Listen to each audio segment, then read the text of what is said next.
Well, hello everybody. Welcome to my channel.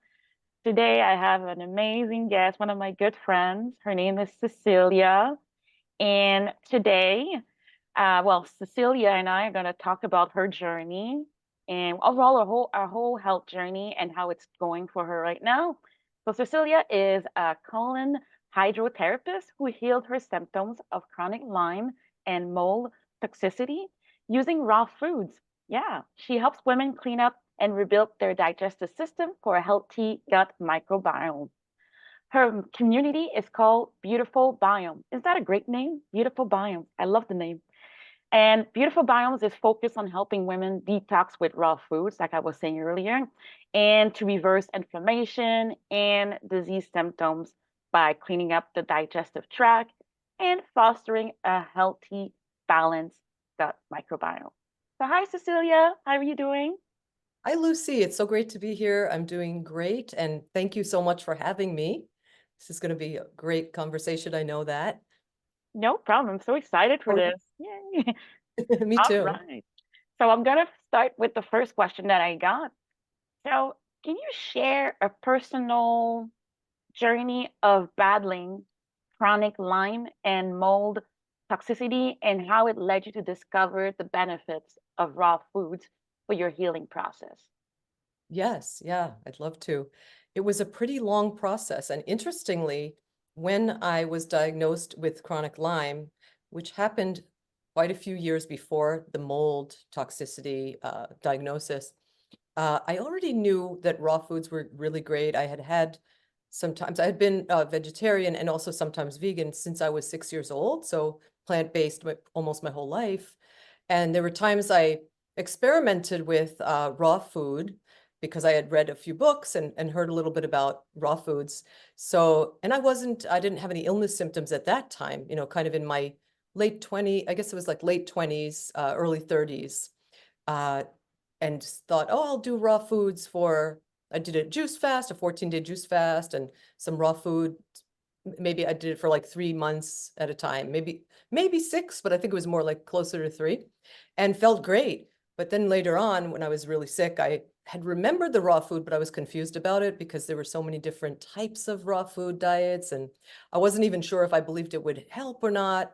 I think part of that was probably excuses I was making because I was eating pretty okay, but definitely not, I could be doing a lot better. It was like, the vegetarian, probably eating a lot of cheese and things like that. Not the greatest. And so, but I was still interested. And then I wanted to try that again, but it was a real battle for me. Like it wasn't something where I just went right into it and stayed with it. It was like ups and downs. Uh, and then it took quite a few years. So there were times in that time when I was sicker where I also did like maybe 3, 4, 5 months of raw foods, but not, I would have maybe some cooked food at nighttime, that kind of thing. So it was like vegan, but not fully raw at times. And so later on, when I learned about the mold toxicity, I had bought a house that it was a very old house in New England, had one of these like New England root cellars in Vermont, um, dirt floor and everything, which with the old way the houses are built, the air can circulate because they have vents up in the attic. And so they were purposely built that way. And I think, I don't know historically if the houses have always had like mold issues, but I know with this particular situation, there was a terrible thing that happened where the roof of my house became flooded, the whole upstairs, because yeah, it was crazy. So the roof needed to be replaced. And so I actually hired somebody to come and do that. It was kind of a real fixer-upper type of house. And they decided to leave the roof with no tarp during the whole weekend. And they were just left it. And there was a huge, huge rainstorm, like a really big one.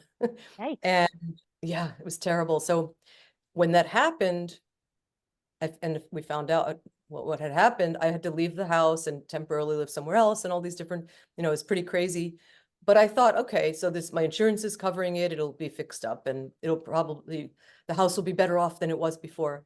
But then I learned, after I was able to get back into the house, that that wasn't enough, like so what happened is mold developed, and they did, and I agreed to this because I didn't really know what the right thing to do was. I let them spray the upstairs with spray foam for insulation because it's supposed to be like really much better insulation, and but it's an old house, so that they actually closed up the vent, and we didn't, even though I knew a little bit about like air exchange, you can have a mechanical air exchange. So it'd be something that you put into a house. And I think with the new houses now, you kind of have to have them because they're so tightly insulated. These things are so important. And I was really clueless about a lot of this. And I had to do tons of research about mold, and even read, there's a really good book called Mold Money, which I'd recommend anybody who thinks Wow. they have a mold illness to read that book. I'll It's a write this really, down. yeah, Mold Money. It was written by a guy who was uh, he built houses for a living, but he wound up having mold toxicity, probably because he was exposed to, all the work that he was doing with old houses and fixing houses up and things like that.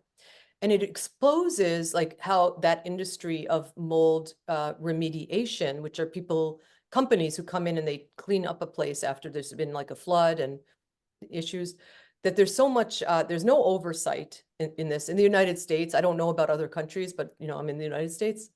Um, and you have to be really, really careful because there's a lot of misinformation and a lot of money that gets um, that they charge for these services, where if you're really, really sick and you're in a house and you're thinking that it's all clean, but actually there is mold, it's a big problem when you have mold illness, because it's not an allergy, it's actually your whole body is just overburdened with levels of mold that are not you can't handle anymore, your immune system can't handle. And yeah, it was a really great, because it got me to the point of not even being able to, I could get out of bed, but it would be very hard, not feeling Oh, like I wanted to, physically, like for many reasons, like fatigue, and then like muscle aches and pains, and even like, and of course, because I had Lyme too, it was really hard. In the beginning, I thought this was all Lyme, and luckily I was had a naturopath I was seeing, and she had me take some mold testing, different tests to show whether I had mold or not in my system. Like, and it was a very high amount, and the same types of mold. She also told me about a mold test for the house, which is called what is it? It's a ERMI, ERMI dust test. So you get this little attachment for your vacuum, and you'll take some dust samples and you send it to a laboratory, and they specialize in figuring out exactly whether there's mold and what levels. It gives you a really detailed report. So it was really interesting. Like, this dust test had some of the same mold that my physical test for myself, which is actually a urine test. I believe it was a urine test, but it's been a while, so I don't remember. But I think that was what I did. Yeah, urine test to see what mold was in my body. oh wow. And yeah, it was like, and it hit me really hard. It was different from the Lyme, because the Lyme, I'd been getting better with it a little bit, or, I still had stuff going on, but these symptoms were even more intense, and so much fatigue, and like not being able to get out of bed, or taking, like hours before I felt like I could get out of bed and just have a day. And I was having like lower back pain, like Mm. for years actually. And I actually suspect that I already, and I think this is how it works for a lot of people, already had too much mold in my system, because I had lived in other places that had mold as well. So other houses over the years that one rental was terrible. Like, it's hard in Vermont and places that get really humid, because you can, especially if you're living in an old house, Oh um, yeah, I get or it. even, yeah, like even new houses, actually, if they don't have the right air exchange, it can be a real disaster. And so there was this one house we rented where there was so much, it was a very humid summer, like record humidity, where they had, even on the news, they were talking about it. A lot of people had to leave their homes and stuff, because you Yes. think about like fire, flooding, whatever, but in the mold is just as bad. Like, we got rid of almost all the things we had, because so many things got covered in mold, Oh like all the no. clothing, most of the shoes, lots of books, like things that are porous. And yeah, it's like, it's a big deal. And so it made me think of like, wow, this is similar to any kind of natural disaster that you would have. And at the time, like a flood, if you're in the house and you'd have to leave, or fire. And at the time, I didn't have symptoms of mold. And then I'm trying to think of how many years, it was a lot of years after that I started having the symptoms. So I think I was about, let's see, early 30s, maybe around 30, 31 when that happened with that one house. And I'm sure I was exposed to mold before that as well. And then it was not until I was like 42 maybe that I started having the mold symptoms. And Uh-oh. so, yeah, a lot of this stuff is like happening, or for me was like happening in the body, and it's common too, where you don't get the symptoms right away, so you don't even know that's happening. Um, and yeah, so it was lots of years after that of discovering it, getting back into my house, realizing I had to sell the house, for the mold situation. Um, but lots of years from the time of the Lyme and the mold, like all of it all together, probably about 10 years, I would say, of like 8 to 10 years of really not having much success at all with what I was doing, which was based on two different naturopaths that I was seeing. Oh, Uh, two. yeah, two. One of them was kind of more of a basic naturopath that I just started seeing because I wanted to have like blood work and different things like that. And then the other one specialized in Lyme. And thank goodness, the first one never mentioned mold, but the second one, she knew quite a bit about mold and said, let's do all these tests. Um, but so the things I was doing, lots of herbal things. And yes, they did talk about diet, but they didn't really, a lot of it was about proteins and different like things that are more mainstream, although they were naturopaths, so they were kind of supportive of, not even really 100% supportive of being vegan. They would say like, oh, maybe you could at least eat fish or salmon. They really were more into like, you need this protein, like animal Yeah. protein. Just so ironic, right? Yeah, I mean, because that's what got me well. Like when I finally was like, it was like I had no choice. So when I had to leave the house and I was so sick from that, I'm like, okay, I'm going fully raw now, because I knew my mother had been sick and she had gone to a raw food retreat. And I saw just in within a couple of maybe 2 or 3 weeks she was there. Oh, good for Amazing. her. Yeah, yeah. So I thought, okay, what do I have to lose now? And I know that what I'm doing is not working. So, and I knew that raw food is good if you can figure out the right way to do it. And so I started doing a lot more research about it and just dove right into it, did a juice fast. And I also went to a raw food retreat, and everything was like within days at the raw food retreat. It was actually maybe 5 or 6 days. I felt like a completely different person.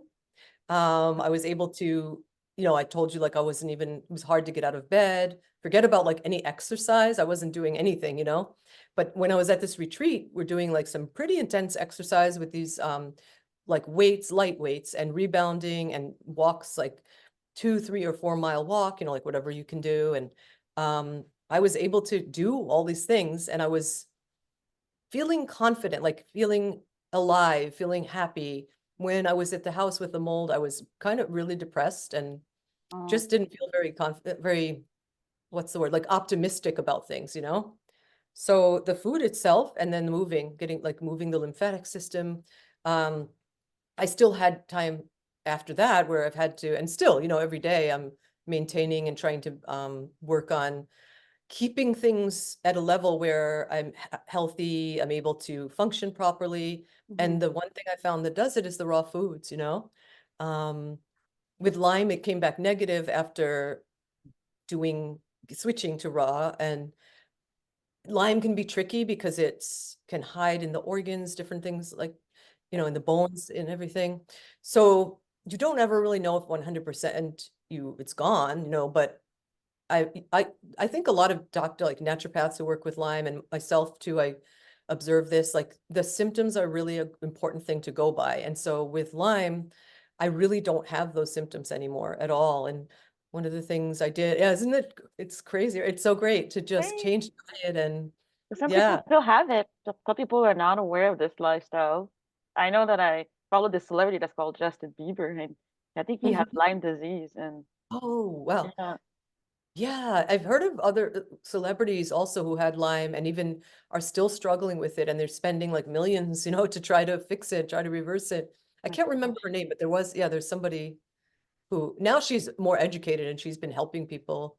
I wish I could remember her name, but it's just definitely something really common, like and can really put. I think there was one other celebrity too. I think it was Avril Lavigne.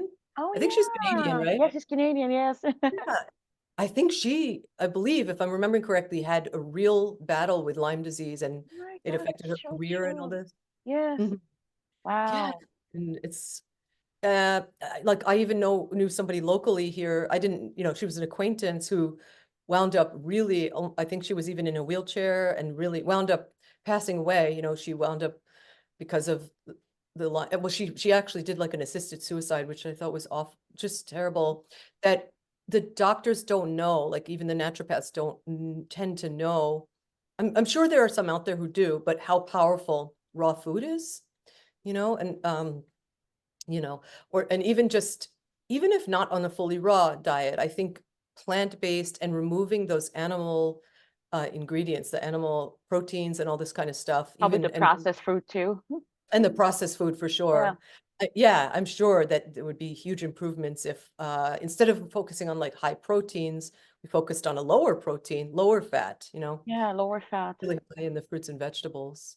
Oh wow, Yeah. thank you for that for sharing this because I wasn't aware about, you might think that your house is mold free, but there might be some mold and that test that you mentioned, you said it's ERMI. What's it Yeah. called? Okay, It's yeah. Ermi, ERMI, and that was for the dust and RMI. for the actual test for your body, I'm trying to remember the name of the company. It used to be called Great Plains Laboratories, I think. And if you were to look them up, you'll find them. There's a new name. They are the ones who provide the urine test for the mold in your body. Oh wow. Okay. And I could also ask my naturopath as well. Yeah, that's Okay, true. that's a good And idea. Okay. mhm. Because I think in my tub, I saw something like at the corner. It's not a old house, but like you mentioned, maybe even if it's small, it's still considered Yeah, mold, still affect you. yes, and actually some experts who, like in that book I read, I don't know if he talks about it, Mold Money, but I remember reading that and learning that I think it was in that book. If you see a little bit of mold on the surface, like on a wall or somewhere outside, that actually there's quite a bit more mold that's going to be hiding, because even like under a bathtub, I mean, not that people should be paranoid about it, but if you suspect mold, like it can be, especially in bathrooms, like underneath or in the sheetrock or different things like that. It sort of depends on the situation, but that's like a sign to you. Like if you see some visible mold, then there's more. So, Yikes. and then Okay. and you're breathing it. It's crazy, like how many billions of spores, the mold spores, are in the air too. I got really, so in the beginning, this is what I want to tell you as something that I think is kind of positive about it. But in the beginning, I was like, oh my God, how am I going to avoid this? And some of these people would come in and say that, like the mainstream sort of like mold, the people who do the cleanups and didn't really know anything about the health aspects of things, they'd say, oh, there's mold everywhere. People even who were helping me like rebuild the house and stuff, they didn't understand. Like when I was with the whole roof situation and everything, I would say like, the wood that you use needs to be, I was super paranoid, like clean, not wood that's been sitting outside, because actually I learned it can spread. Like when people, even with new houses, if they're leaving the lumber outside and it's getting moldy, then they're putting it in the house to build the Uh-oh. house, and then you're putting walls over it, all this kind of stuff. But the positive side of things that I've realized is that because of like our ability to control our own terrain, first of all, yes, you do need to get out of a situation if it's really, really moldy, because you can't get well from mold illness, even if you're eating all raw and you're really taking care of yourself, or eating plant-based with like a high raw diet. It is ideal, the best thing to get out of the place, especially if it's really a problem, like really infested with mold. Hmm. Um, but as far as like other places, I would walk into places and I would get affected and have all these things. My eye, because I had this terrible thing called scleritis, which would feel like a needle going into my eye, horrible things like that. Yikes. So like, yeah, there's a lot of stuff, like all these different things, and they would flare up when I would go into certain places. But now that doesn't happen anymore. Like for the most part, maybe one fraction, a tiny fraction of what used to happen. So when you're cleaning up the inside, when you're cleaning up your microbiome and you're eating right and you're taking care of yourself in that way, you're not going to be as susceptible. So you can what I thought before was that like what am I going to do? I'm going to have to move to a different state and going to have to Yeah. live like the boy in the bubble. Do you remember that in the 80s or whatever it was? Like that's how I felt, but I don't feel like that anymore. Like I feel like, okay, yes, I can do this, and it helps that I'm actually living in a space now that doesn't have a mold problem. So That's good. I'm happy that you live in a space where it's all mold free and yeah, that's important. I have to yeah, check my yeah. house now. Yeah. Mhm. All right. And my next question, probably oh no, I don't think you answered that one, but it says in your experience, how does the health of the digestive system impact overall mental health, and what role do raw foods play in this relationship? Okay. Yeah. So when we are if someone's on the SAD diet and they're eating just typical inflammatory foods that don't have fiber really, like meat and cheeses and very little vegetables and fruit, or if any, like some people don't even eat any. Yeah. I know, it's creating so much waste buildup because the colon cannot handle the small intestine and the colon, the whole digestive tract is not going to behave the same way as if we were eating foods that our bodies are designed for. Like these foods are not designed really for the human body. Yes, like people can get away with eating small amounts of animal product, like even in the blue zones, like where there's people that are living the longest lives. Some of those people they're eating, and maybe a lot of them are eating some animal-based foods, but it's a very small portion, and they're That's eating a right. lot of, yeah, like a lot of foods with fiber in them, vegetables, fruits, and raw ones as well, which balances everything out. And so I think like I personally don't eat meat, but if someone's to eat meat, it would should be more like a what is the word? It's like a very Pescatarian? small. What's that? Pescatarian, or I mean like a fish or Oh, not necessarily. Oh, I know what the word was I was looking for. So yes, some people do eat fish instead because it's like less of a heavy, like what you're saying. Yeah. yeah. But I think no matter what, like if it's fish, if they're a pescatarian or if it's other types of meat, treating it like a little bit like more like you know how you would put like ketchup or dressing on your foods or something. Well, some people would, Yeah. that would be what the meat should be, like small amount like that, which is not what happens with the SAD diet. And that affects our entire bloodstream, that affects our entire system, which is going to affect our mental health. Because if your gut is like 70 to 80% of now of the immune system, and everything's connected. Like if you're not feeling, if physically you've got toxic, dirty blood and the whole body, and it's just going through your body, it's going to affect your brain. It's going to affect like all of the connections in the different parts of your body that affect each other. And Oh um, yes. Been there. yeah, yeah. And then there's even, I don't know too much about this, but there's even Dr. Norman Walker did studies on the meridian connections, like from the gut to other parts of the body. So like if there's a blockage in one part of these, I have a whole chart about it. It's really cool. You can find it on the internet. Oh, Um, good. yeah, Dr. Norman Walker, and Dr. Norman Doc. shows. Mhm. It shows like the area of the body that's connected to specific areas in the colon. So if you have a problem in one area, it could be, I don't know if he talks about mental health, I'm not sure. But anyway, that might be one example. And I'm sure that now, since he made that chart, I'm sure there's more information All about it. connected. Yeah. Yeah, it's all connected. And you can see like, oh, I have a problem in this area with this particular thing. And that means maybe this part of my colon is clogged up. So what the raw foods do is they break down all that sludge. So even if somebody's been eating a SAD diet for many, many years, they'll eat the raw food or juices as well. That breaks it down. And then we're getting it out of the system and we're able to regain our happiness and regain our mental health as well as physical health.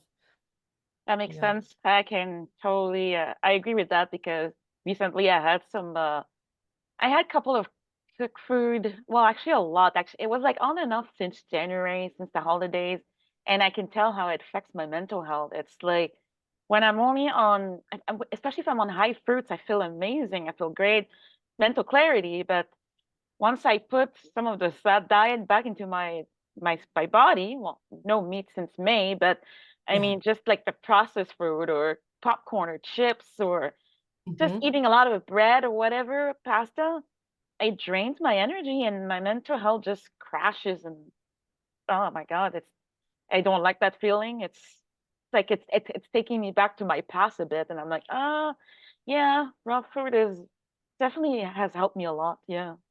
Yeah, something that recently I've been learning more about based like what you said just made me think of that. If you say we have something like chips, and I used to eat chips so much, like I would get a bag and eat the whole bag hard because it's like you're getting all this fat and calories and everything, but your body is not satiated. And there's excitotoxins like salt and maybe other ingredients that make you want more. But the other thing that I didn't think about too much or know too much about until recently now is it's taking up very little space in the gut. So if you're eating, it's lots of oils and the potato chips and everything, it's actually not really taking up much space. And so with raw foods, what you said, like you were saying, like, how would that, oh, we're talking about like the raw foods, like sort of cleaning things up and affecting things. How it works is like the raw food takes up a lot of space. Um, Wow. yeah, and but it's like lower in calories, high in water. And so your body gets satiated because you're, say, whatever it is, the raw meal you're having is filling you up. And you know when you're not hungry anymore, and you just kind of, unless it's like lots of nuts and oil type things, then it can be Yeah. harder. And we Yikes. get, I want yeah, that. Yeah. but with like, fresh fruits and vegetables, like for example, say you're having like even the zucchini, spiralized zucchini with a nice sauce or something, it's going to do a really good job, like making you feel satiated in a really healthy way, where then your body's like, okay, I'm done with this now. I don't need any more of this. And it's helping with the elimination, which is so important. It's like the number one, detoxing, like getting the stuff out of the body is like so important because you could be eating Yeah. loads of like great things, a great raw food diet, but if you're not having regular bowel movements and you're not having other types of the elimination, like sweating, the kidneys, the sweating and everything, but the bowel is just so important. That's why I became a colon hydrotherapist. It's like that, so many things follow that. Like when you eat right and you're making sure the bowels are moving properly, the other things can really fall into place as well That's for right. all types of health. Yeah. Mm, Okay, that's good to know. Thank you so much for this information. And I yeah. wanted to know, could you explain like the concept of a healthy gut microbiome and why is it particularly important for women in general? Hmm. Yes, so there are all kinds of names now for different disorders of the gut, or, like SIBO, which is like a bacterial overgrowth. There's Candida, there's all kinds of stuff, but what it all comes down to is that we have bad bacteria and too much. Because, for example, Candida, we need some Candida to eat the extra sugars in our body, but when it becomes too high, then it's a problem for Oh, us. yes. Yeah. So it's like, and causing all kinds of symptoms and wreaking havoc on everything. So what we're doing when we're cleaning up that environment with raw foods and doing things like colonics and other types of other ways of cleaning the colon is we're removing those the bad bacteria, which came from foods that created sort of an anaerobic environment for that bad bacteria to grow. So that's where like it's not, not a good bacteria full of toxins. It's like a place where parasites can thrive. And Oh, yeah. it's like so much that, and things like diverticulitis and diverticulosis, where like food can get caught in the small intestine and can even get infected, like inflamed and then infected. And so all of that stuff together is like a toxic soup that's just creating gases, creating possibly the environment for parasites, all kinds of stuff that's just growing in there and continuing to fester in there. And so once we start to clean it out, and also supporting it with a good diet, because one really won't work without the other. So if someone's going and they're going, oh, I'm going to get some colonics, or I'm going to do some sort of cleanse, and maybe I'll do this like raw diet for a couple of weeks, but then go back to a normal diet, that doesn't work. That won't work, No, It's like gotta do exactly. both, as you know too. Yeah. It's like, um, and the other thing is like people may think often, who I work with, like, oh, I'm eating really well right now. Why am I not better after a week or 2 weeks or whatever, the amount of time? That's And right. what it is that the bacteria and everything in the microbiome, it's a process. It's like taking your gut to the gym, really, because you, yeah, you want to, it's like first of all, with the cleansing, you're increasing the strength of the peristalsis to help remove the weight, move waste more effectively, but also just like building something up from scratch, like as if you were going to the gym and you're building muscle. It's the same concept. So Yeah. it won't, you know, we're still, there's years and years of waste in there that would contribute to having the bad bacteria and having all these problems. So it's going to be a process to move it out. But when we do, for women specifically, you know, it's great for men and women, but for women specifically, it's going to help with, one example would be like maybe having premenstrual syndrome, like PMS, or Oh, different PMS. mood swings and things like that, hormonally. That's pretty huge. That's for women, you know, to be, when you clean up the gut, it's going to improve pain, like pain, the cramping that women could have during a period. Menopause, like a woman going through menopause, many women may feel no, you know, I've heard of lots of women who feel no symptoms or very few symptoms, you know, where with menopause. No Uh, symptoms at all for yeah, menopause or premenopause. I've heard like women who have been doing raw food for a long time and they're eating a really good diet. Oh my Yeah. God, it's Mhm. funny. You're not the only one that told me this. Somebody else told me too that she didn't feel anything. No symptoms for premenopause or during menopause. That's unbelievable. Wow. Yeah. And so for like me, for example, I've been on and off with raw, even though I'm now committed to being like 80 to 100% raw for life. That's my lifestyle now. But so since I've changed to raw, before I changed to raw, I went through an early menopause because I think because of all the illness, I also lost my partner. And I think that created a lot of hormonal imbalance and problems. I had adrenal fatigue, all kinds of stuff. So the cortisol levels were off and all kinds of things. And so I was having certain symptoms like hot flashes and things like that. But when I went to raw, this went away. Like I don't have that. Once in a blue moon, I might, maybe once a month or something, but it used to be every day for multiple times a day, you know? I'd be sitting somewhere or whatever, and suddenly I'm like just getting hot and out of nowhere. It might even be air conditioned, you know? Um, and so that was when I was 46. It was when I went through the menopause fully. You know, I'd had some symptoms before that, like hair, what is it, like the I premenopausal mean, symptoms. premenopause. Yeah. Mhm. But so then went through the menopause, and for years, yeah, having like all these hot flashes, discomforts of all different, probably some mood swings, different things like that. Although I feel like my mood is so much more stable now and mellow, you know, since going raw. And yeah, I'm feeling so much better in that area. Oh my God, that's great. So it's like you're back to normal, basically. It's better, like for me, I feel like it's even better than normal because I Yeah. feel like, and for many reasons, but when I was before I went through menopause, I had those mood swings, you know, probably if my diet had been raw all the time, you know, if I'd stuck with the raw diet, maybe that wouldn't have been an issue for me. But I felt like, you know, my moods were more unpredictable. And now I feel like I mean, obviously everyone has like different moods and they feel different ways and stuff, but it feels more stable. Like I feel more connected to my purpose. You know what I mean? That's good. That's Yeah. really important. Yeah. Oh, wow. That's great that you feel more connected to your purpose. That's like the number Mhm. one thing.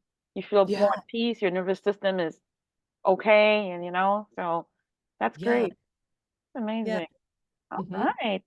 And what are some common misconception about detoxing and how does your approach in beautiful biomes differ from mainstream detox methods? Yeah. So with detox, often it can be, there are these herbal detox formulas and um, they can be helpful, you know, depending on what they are. A lot of them just don't work at all. It depends what it is, you know. But there's a idea that it's more like I'm going to, okay, for example, going to go to a retreat and I'm going to do a detox and then I'm going to go back home. I'm going to a retreat for 10 days, or I'm going to a retreat for 2 weeks, or whatever the amount of time is. And I'm going to really take good care of myself and I'm going to detox doing the plan, the protocol that they have.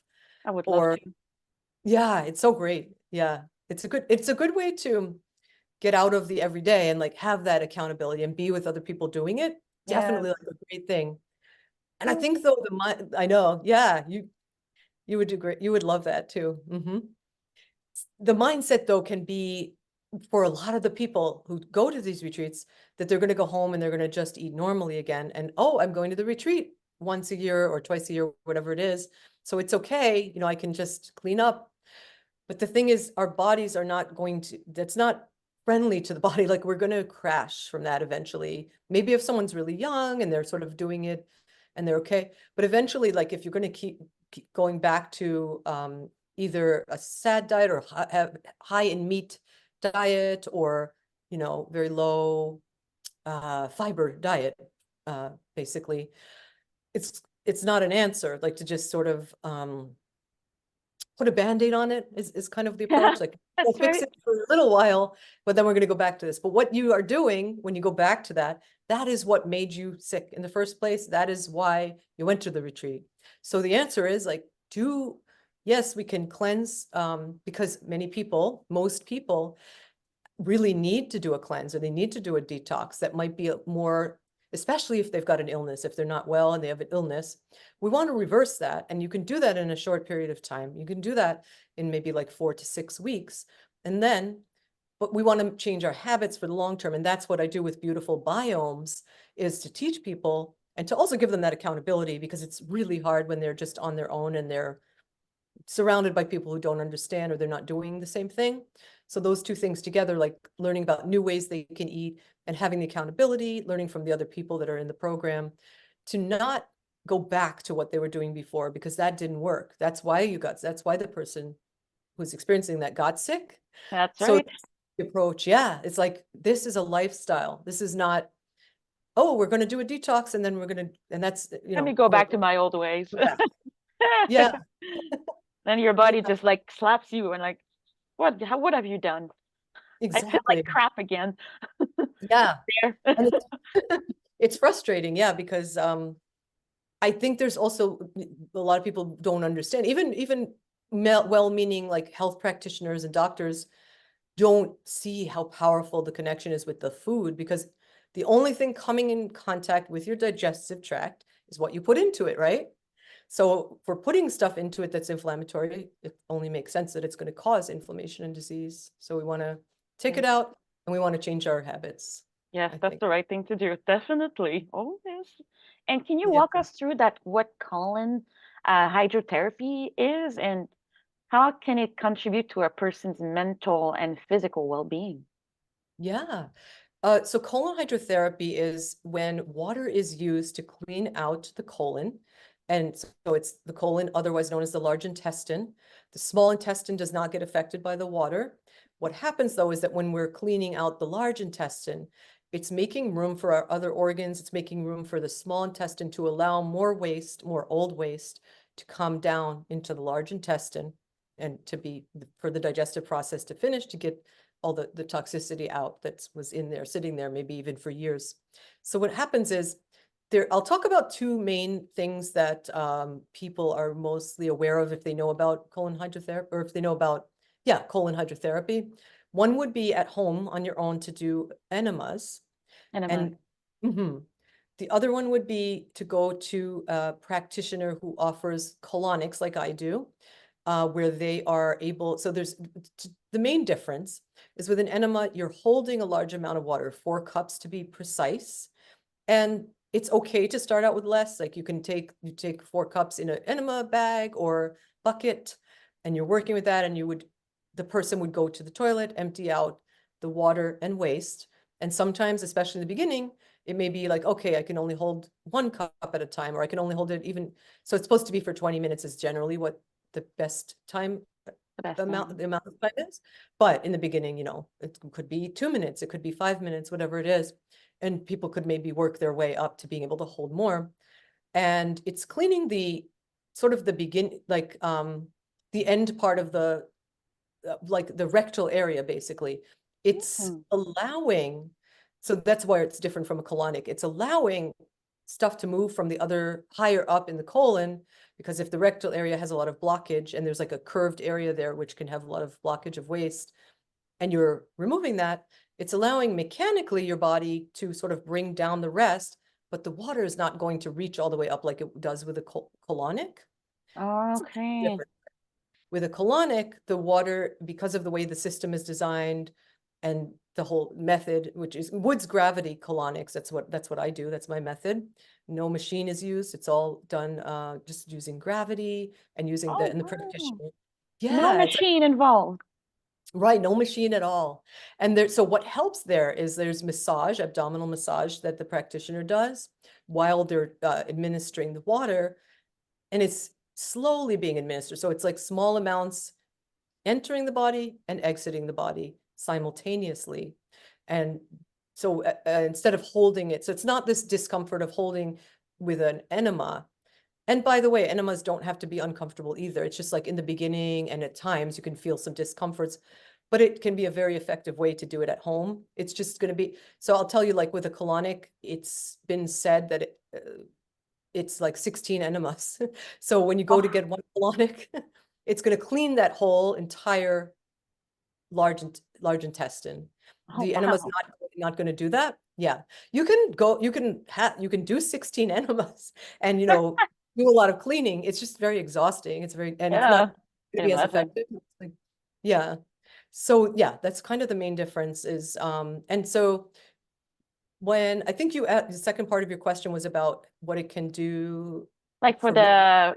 how can it contribute to the person's mental and physical well-being? Yeah, okay.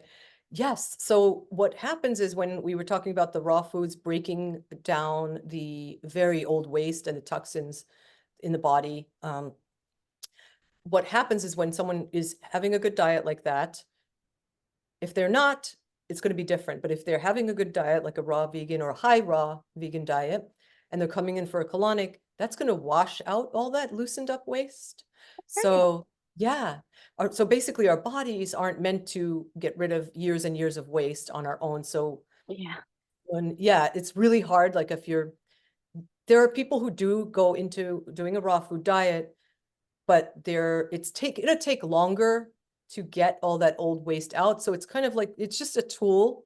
The colonic is a tool to speed things up, and so you're not like reabsorbing toxins as much. I Even with colonics, see. it's a process too. Yeah.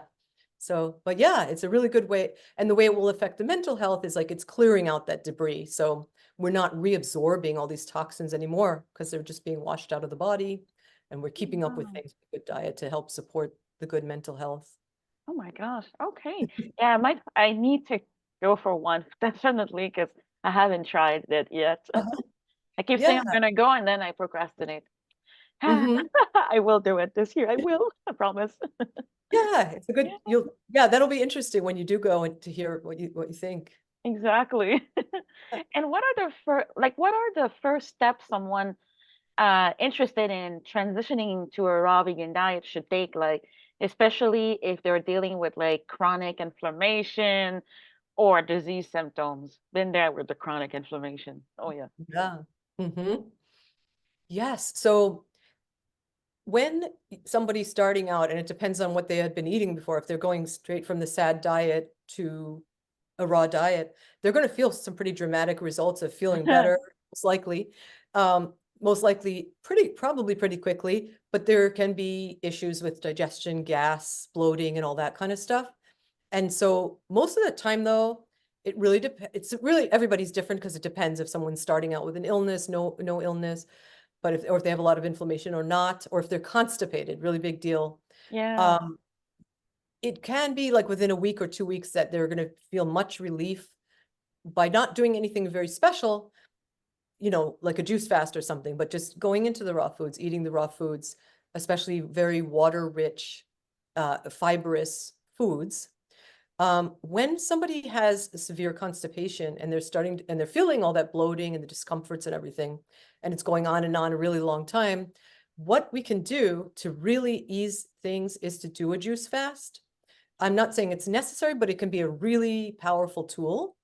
Oh yeah. So if someone doesn't have a juicer or something, it might be tricky, though you can actually make juice without a juicer also. True. Uh, Blender, like you can take a blender and then put it through a nut milk bag. And I actually do that Brain it. sometimes. It's true. Mhm. Yeah. Yeah, yeah. So that's where that would come in, like as a good transition tool for someone who, even if they don't have a digestive problem, as you and I both know, because we've both done juice fast, Of course. it's amazing. Yeah. I mean, anybody, it's great for anybody to help sort of, it's another shortcut of like speeding up that healing of the gut. We do need to rebuild that gut microbiome, like if we've been doing, as you know too, right, a juice fast, we're going to slowly rebuild. But either way, so hopefully I'm answering your question, but I Oh, yes. okay.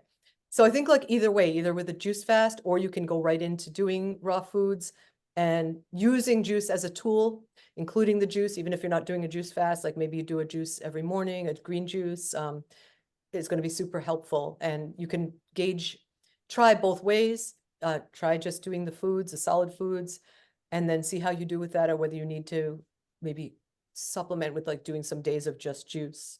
That's good. Like maybe juice in the morning and maybe like during the day, be like on high fruits. And then that later on at night, you can have a big salad with different Yeah. types of veggies. I've actually found that to be the most energizing, like when I really try to avoid nuts and stuff like that and do that, like where it's a smoothie and the fruit and the greens. It's really great. Oh, that's good. Taking notes. Take notes, people. And in your program, how do you tailor dietary and detox recommendation to individual needs, like given that everyone's gut microbiome is unique? Yeah, that's such a great question. Such a great question. So okay, so for example, if somebody had like a problem with certain foods, tomatoes or something, maybe, um, or they may have a problem with many different raw foods where it's like, oh, I can hardly eat anything. I've met people like this where they have been told like they're allergic to all these things and Yes. never go raw, right? Yeah. So my advice to this and what I would do with somebody in the program, I would suggest that we just work with what they can do. And one of the things is juice. Juice is so powerful because I don't think I know anyone who wouldn't be able to handle juices, but even if so, if they're allergic to many things, we would juice with what they can have. That's right. Maybe, yeah, like I'm just throwing something out because I'm not sure, but let's say romaine lettuce, for example. I don't think there's many allergies to lettuce, but I could be wrong about that. You never know. That's just, I would have to look into it and see like, what are you allergic to? What are you not?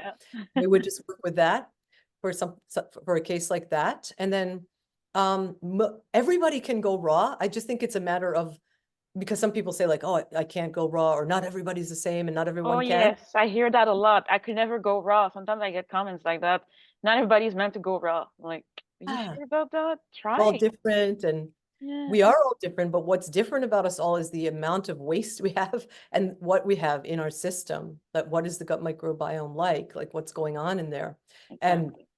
and our bodies want to thrive, and those foods are what heal us ultimately. So when we're having the problem where we're introducing the raw foods and we feel like we're allergic, or we've been told we're allergic, or we're having symptoms, it's actually what's in the body already that's being broken up and Mhm. re-toxifying us.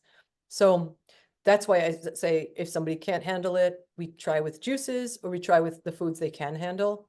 And eliminating is so important. So the things that we take out of our diet are in some ways even more important than what we put in.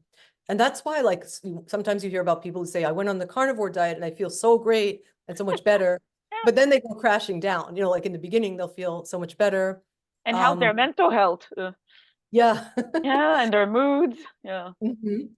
Yeah. So because of what they eliminated, because they eliminated the processed foods, they eliminated the dairy, although I don't know, some carnivores, maybe they do. Now, I think maybe they are doing some dairy, but sometimes it's like they're eliminating all these higher inflammatory foods. That's And so right. same thing with the raw diet. Yeah, like so if you're stopping all kinds of things that were causing inflammation, processed foods, the standard American diet, and then even if you're just working with a few different types of foods, and then you build, the more clean everybody's getting, the more they'll be able to handle. So they will be able to eat those foods later on. Like I said, True. tomatoes, that happened for me. Like tomatoes used to be a problem and they're no longer a problem for Me me. too. Me, it was apples. Apples used to be a big problem. I couldn't eat it. I would throw up all the time.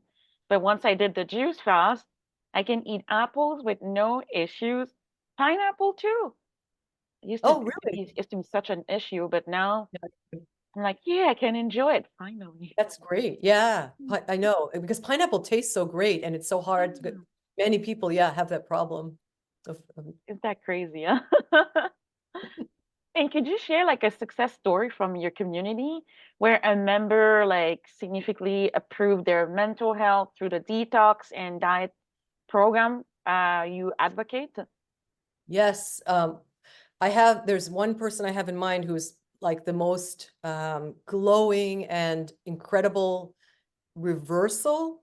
And we only had a short time to work together because she was going to be moving and changing her lifestyle. She just didn't have as much time. And this was, I think it was 4 weeks. It might have been six, somewhere Mm. between 4 and 6 weeks.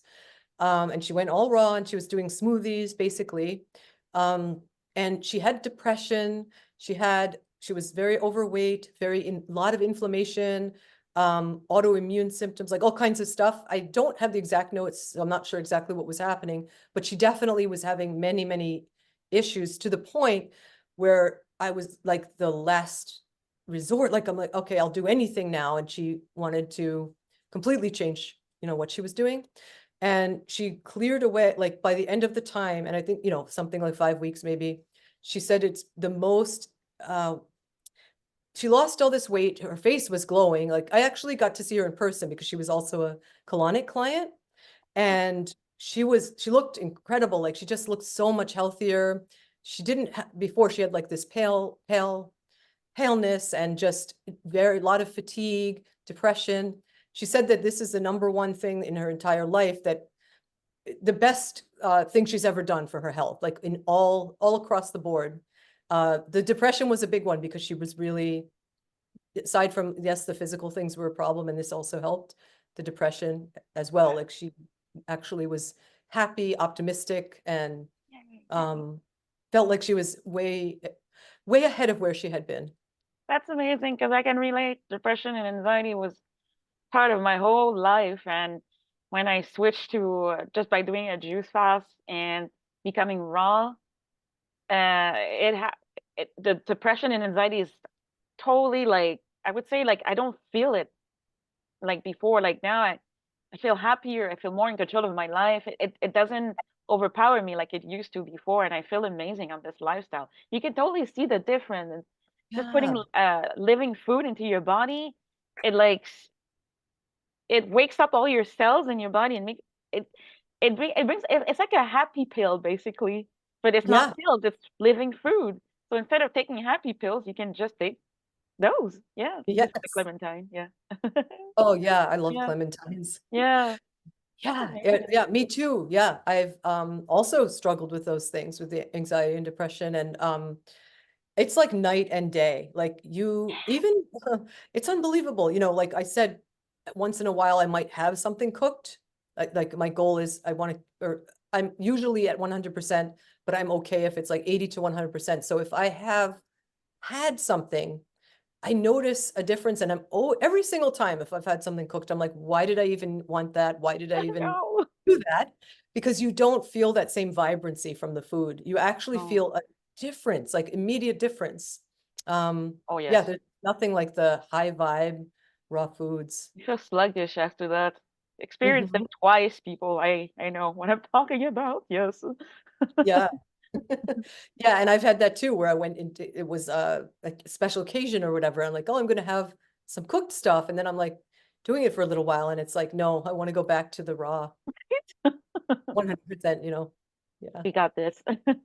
Yeah.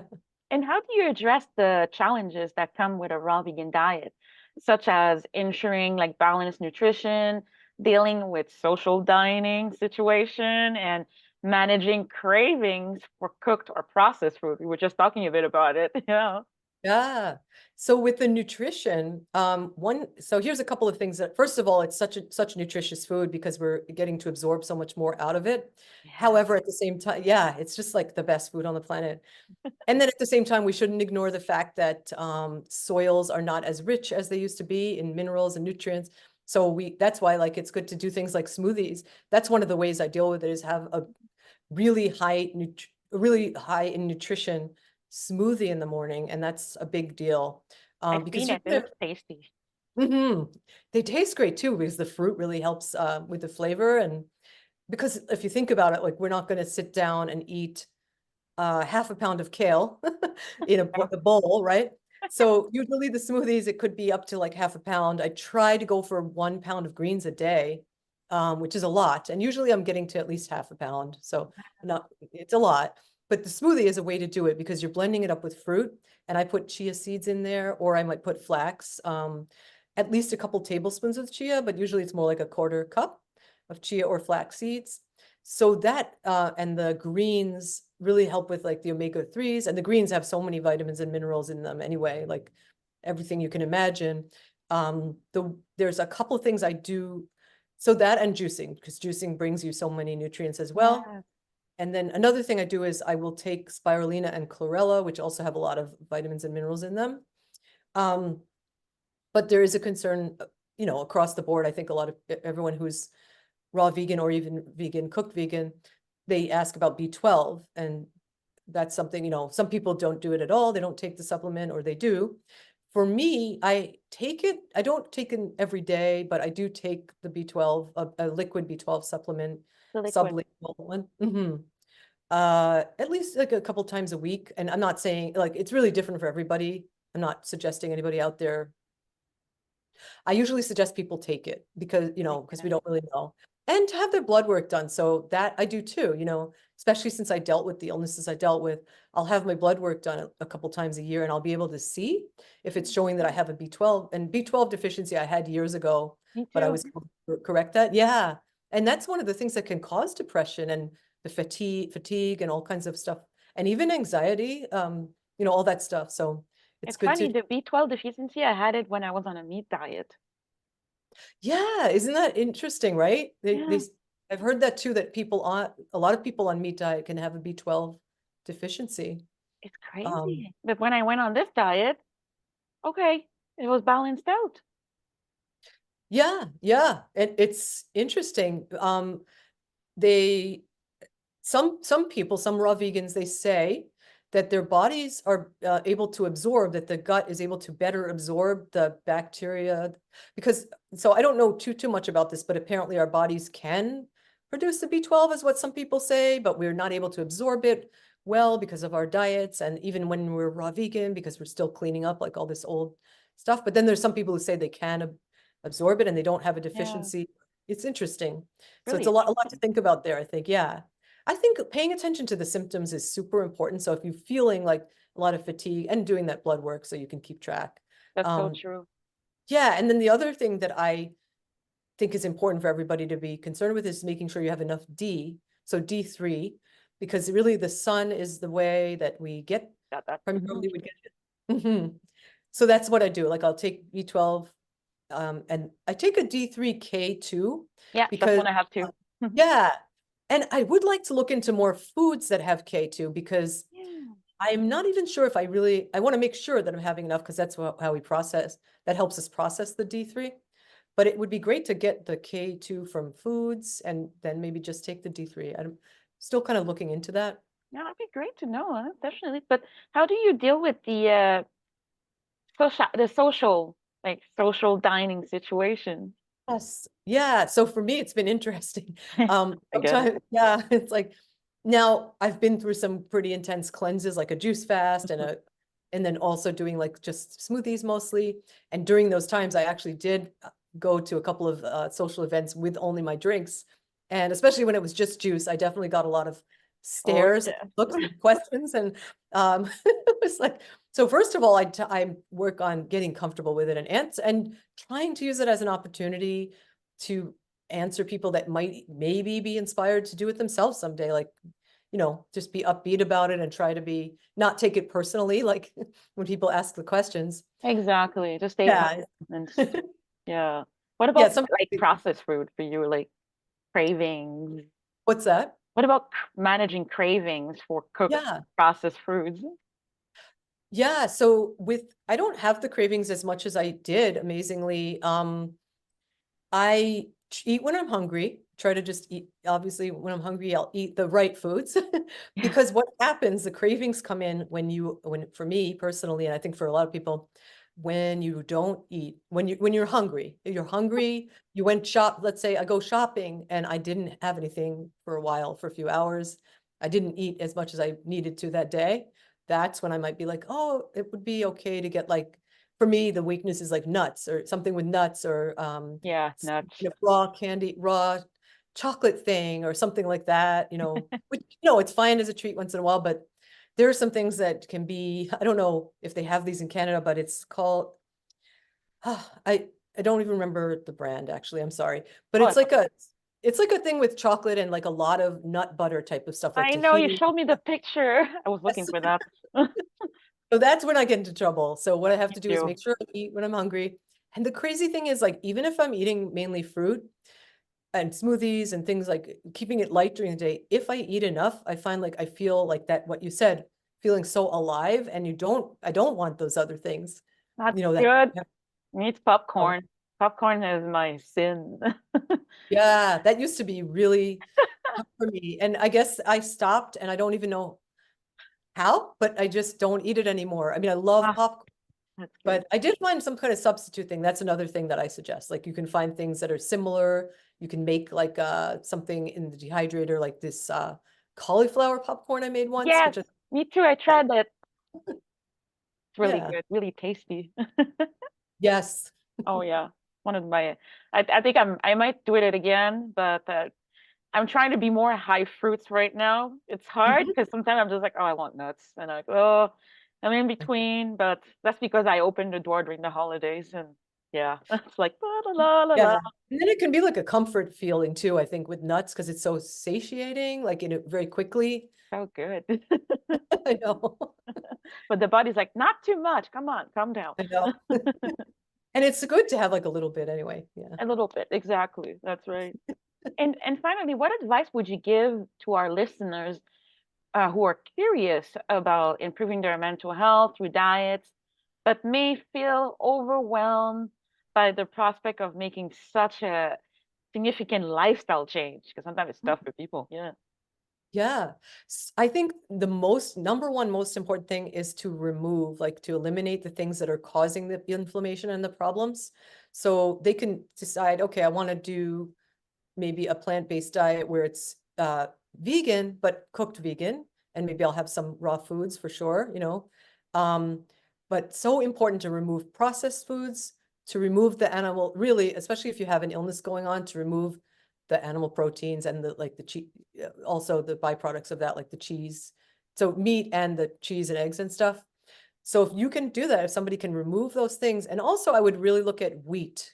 Like if you can Eat. remove, because it can be really highly inflammatory, depending, sometimes people can handle like sourdough bread and stuff, but Yeah. um yeah, I think, use other grains, do a period of time where you can at least test it where you're using quinoa or maybe even a little bit of rice like at night or something like that, but doing like high vegetables, high fruits.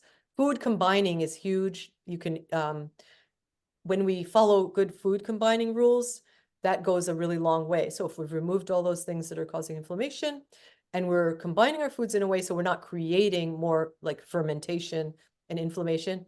And there's just Mm. two basic things for now, like that I would say are important with that is fruit should always be alone before other foods. And we want to wait a while before eating the other foods. And then the other number one thing in food combining is so you don't want to combine like protein, sorry, like fat with starch. Really, for example, like if someone's eating chicken, they eat chicken and it's like fat and protein, and then you're having like sweet potato or potatoes with it. That's Yeah. actually not a great combination. So I would say something like chicken and broccoli would be a better substitute Chicken for and that. broccoli. Okay, like yeah, it's true. Better that Or way. if someone's eating tofu, like if they're totally plant-based. Yeah, so the food combining and removing the things that are causing the inflammation would be a great way to step into that lifestyle, I think. That's a good thing. And could you let us know like a bit like what is a typical day for you? Like what do you eat on a Yeah, normal day? sure. So right now it's a little bit of a strict diet where or probably a very strict diet. I'll wake up in the morning, I may have juice, and it's usually carrot, spinach, or it might be like carrot apple or green juice. I'm open to all different juices, but I like to do carrot spinach because it's really good for the colon health and Hmm. for a lot of different health things, health issues and prevention and stuff. And so I'll then have a smoothie at some point after that, within like the next hour, which would be filling up the blender with greens, water, and some chia seeds and fruit. And that fills me up really through the afternoon. Like I don't really need anything else. Okay, If I for get, hours. yeah, because it winds up being like 32 ounces. It can be even more than that sometimes. It depends how much water I put in. Wow.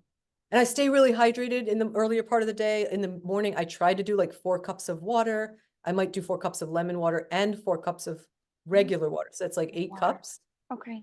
Trying to do, my goal is like to do at least 96 ounces of water a day, which I don't always succeed at, but the more of the raw Me too. foods, it's like, I know. Yeah, it's tough. But so the water, doing those things early in the day, and then later on, I'll usually have a salad, but sometimes I do a cooked meal at night. I feel better when I have the raw stuff. So it could be like the spiralized zucchini with a sauce or salad.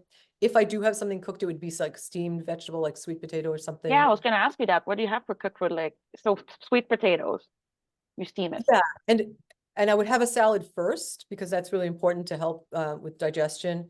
What I have been doing, which is more, I don't plan to continue this, but I'll tell you, it's not like my normal way of eating. I got my son eats a lot of meat. He's 17, and I got him a subscription to this thing called Purple Carrot, which is a service. They deliver vegan meal ingredients and recipes and stuff. And it's like a pretty clean diet, but it's not like my ideal diet. For him, it's great, because I'm trying to get him to eat less meat, and it's fantastic. So sometimes I will have, yeah, and he's really liking it. He's really enjoying the food. So it's great. And so, for example, like he made something the other day, which was sometimes I'll have some with him because each one is for 2 people. So either he'll save it for the next day, or I might try, what he has. And so we had something which had, I think it was tofu. Um, it had some quinoa. And what else did it have? I'm trying to think. It had some sort of vegetable thing as well, but it just has like all these spices and flavor. It's very, very flavorful, very good stuff. Flavor wise. Flavor wise, yeah. Yeah, it still does not taste to me as flavorful as the raw. It's I amazing. know. So that's just one example. And the reason why I don't want to eat that way normally, and it's just like a once in a blue moon, is because they do use oils, like probably, olive oil mainly, and it's cooked, I feel better on the raw. Me So too. I get it. uh yeah. And then sometimes I will also do a dessert type thing as a dinner. That's just if it's healthy, a healthy raw dessert that I make from scratch. Ooh. If I just feel like having something like fruity, um, I would, there have been times when I made, let's see, what did I put into it? So this is not really fruit, but it was actually like a chocolate pudding made with young coconut meat, Yum. some raw cacao, and I put in, I think, some dates and stuff like that. And that's not all the time, but that could be a special treat. Special treat, yeah, or an ice cream too. And ice cream, yes. Yum. I love those smoothie bowls that you make, by the way, when you put all Oh, the thank top. you. I love it. That's my favorite. I had some last night. I was like, made a big one, and I was like, oh, let me eat this just because It's of so the good. other cravings. Yeah, yeah. But it's so good. I put some dates So in it. refreshing and good and Yeah. filling as well. Yeah. Oh my gosh, with a couple of bananas in there, and well, yeah, it was basically it was frozen bananas, and then I put some dates and raw cacao. Yeah. So good. Oh, that sounds amazing. Oh yeah. Oh, that's amazing, Cecilia. I really enjoyed our talk. It Me was too. so much valuable information, and I think it's going to be a great asset to a lot of viewers, a lot of people. People need you, definitely. Great. And I wanted to ask you, where can people find you?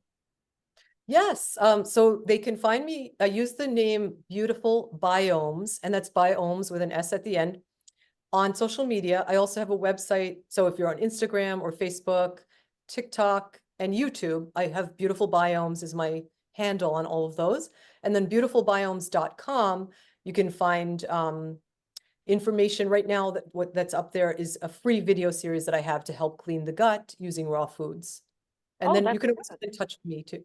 Yeah, and you can get in touch with me. There is through any of those channels, if you want to message me, you have a question or anything, I'm always happy to answer. So yeah.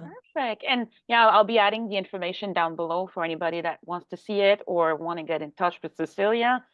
Great. Beautiful Biomes is, I just love the name, Beautiful Biomes. It Thank it you. it really has a message behind it, It's Thank you. yeah. So thank you so much, Cecilia. Any other last words? So my last words are that your body is, first of all, thank you so much for having me. I wanted to say that. It's been an absolute pleasure. Um, our bodies are miraculous and amazing. Like anything that is happening right now, 10 minutes from now, a day from now, can be so entirely different. And what we put into our bodies, we always have a chance to renew ourselves. It's never too late. So if you feel so down and you feel depressed and like it's the end of the world and physically you feel horrible and all just everything coming down on you like a ton of bricks, just know that you can get one night's sleep and you can wake up and you can start fresh and feel like a completely different person. And that happens so often. I would say most of the time, like when we start to reset what's Yeah. going on. Even if it's okay if you went off of the path and you have this goal to eat a certain way and then you went off, but you can always start again and you will feel those feelings again of being energized and positive. It's just starting again. You can always come back. Beautiful message. It really Mm, spoke to me. I actually brought tears in my eyes. I'm like, oh my gosh. Sometimes you just feel bad and you're like, oh, I fell off the wagon. It's like, no, pick yourself back up. Try again yes. tomorrow again. Try again. The body talks. The body will let you know, hey, okay, you did this. Let's try again tomorrow. So yeah, for anybody dealing with mental health issues, depression and anxiety, it's okay, just get back on track, pick yourself back up. And no, I truly love this message. It really touched me, really a lot. Yeah. Thank you so much, my friend. You're Appreciate so it. welcome. Yeah. I'm gonna bring you back again because I really want to dive deeper into more into the raw living foods with you because Mm, you have so much knowledge, so much information to give, and in regards with the gut. So we'll mm. definitely schedule another one, definitely to dive deeper. Yes. Yeah, absolutely. I would love to. It's always so much fun to chat with you about this stuff, like so dynamic, and you have the greatest questions and Thank you yeah. so much, Cecilia. You're So welcome. anybody, again, I will put all the details for Cecilia at the in the description box and on the screen. And I will see you in the next one. Bye, guys. Thanks for tuning in. Bye-bye.